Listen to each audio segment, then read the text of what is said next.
Бейсийн гिचүн байна. За өнөөдөр бичлэгтэй бол зүгээр би онцлог сайхан амраараа хэлмээр байна. Би уг нь бол нөгөө нэг хичээлээгээд амар оройтоод ингэж бичлэг гэж байгаа. Тэгээд та нар минь сайхан амраарай, өглөөг сайхан утаж аваарай. Энийг ганцхан орой үздэг бичлэг шүү. Өглөө үзвэл зүгээр л би өглөөг сайхан утсан уу гэж асуумаар байна.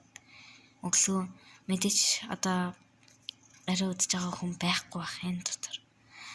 За тэгээд би өөрөө нөгөө хичээлээгээд амар их байсан болохоор хичээлээж дуусаагүй амар одоо хийсээр байгаа баг өглөөний 6 цаг болохоор байна. Тийм учраас яахаар болсон. Өглөө хийхэр болсон. За тэгээд би өглөө хийхэр болсон болохоор ингээд унтах чинь. Бай сайхан амраарай. Маргааш өглөөг сайхан ухтаж сайхан сэрцгээ хэдүүлээ. Бай.